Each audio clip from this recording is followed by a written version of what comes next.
Indeed, as Jerry Hendrix wrote for the National Interest, any airstrike would have to hit their target simultaneously while Aegis missile defense ships stood ready to shoot down any North Korean ballistic missiles headed toward South Korea and Japan. In the event a war were to break out on the Korean peninsula, American airpower would play a key role. This first appeared last year. Initially, the burden would likely fall to the Pentagon's fleet of stealth aircraft including the Lockheed Martin F-22 Raptor, F-35 Joint Strike Fighter and the Northrop Grumman B-2 Spirit stealth bomber. The U.S.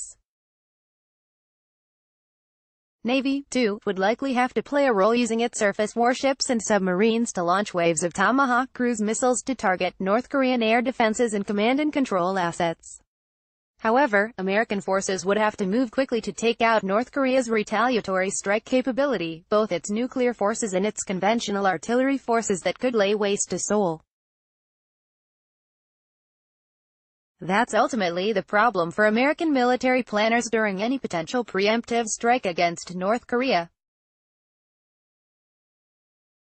How does one eliminate Pyongyang's nuclear forces without risking a retaliatory strike that would leave thousands of South Korean and Japanese civilians dead? Indeed, if some of the worst-case scenarios play out, North Korea could potentially even strike back at the American homeland with a nuclear-tipped intercontinental ballistic missile. If the Trump administration were to strike at North Korea, stealth aircraft like the F-35 would have to eliminate North Korean air defenses quickly.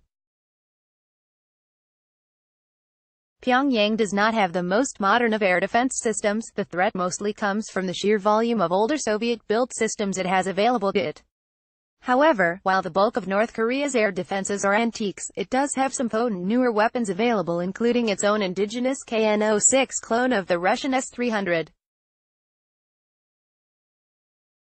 Vasily Kashin, a senior fellow at the Center for Comprehensive European and International Studies at Moscow's Higher School of Economics, who is a specialist on Asian matters, told the National Interest earlier this year that South Korean sources have written that the KN-06 has been successfully tested. The weapon is thought to have a range of up to 150 kilometers. No one knows exactly how many such systems exist.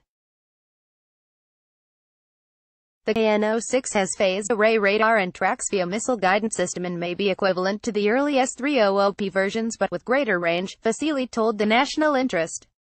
But air defenses are less of a problem than targeting North Korea's artillery pieces, which are dug into hardened positions, that are aimed at Seoul.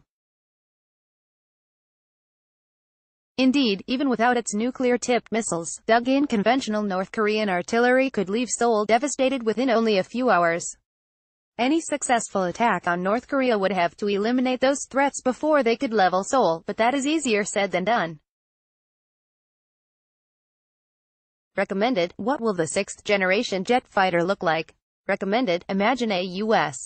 Air Force that never built the B-52 bomber. Recommended: Russia's next big military sale to Mexico. Recommended: would China really invade Taiwan? Between 1950 and 1953, the U.S. Air Force and Navy flattened North Korea, so the NORKs have had 65 years to think about how to make sure that does not happen again and dig lots of bomb-proof shelters and tunnels. Retired Rear Admiral Mike McDevitt, a senior fellow at the Center for Naval Analyses, told the National Interest earlier this year. Indeed, as Jerry Hendrix wrote for the National Interest, any airstrike would have to hit their target simultaneously while Aegis missile defense ships stood ready to shoot down any North Korean ballistic missiles headed toward South Korea and Japan. In all likelihood, it would begin with lightning swiftness with overwhelming attacks on key targets to include the thousands of emplaced artillery pieces that overlook the South Korean capital of Seoul, nuclear weapons storage facilities, nuclear launch vehicles and integrated air defense systems. These attacks would be conducted with near simultaneity, Hendrix wrote. While these attacks are ongoing, Japan-based U.S. Navy ballistic missile defense cruisers and destroyers as well as ground-based theater high-altitude aerial defense systems will use their long-range radars to identify and shoot down North Korean missiles as they launch. Success, however, is not guaranteed. Any sort of attack on North Korea would be a gamble with the lives of thousands if not millions of South Korean and Japanese lives. As such, a diplomatic solution is far more preferable to a war that might end poorly. Dave Majumdar is the former defense editor for the National Interest.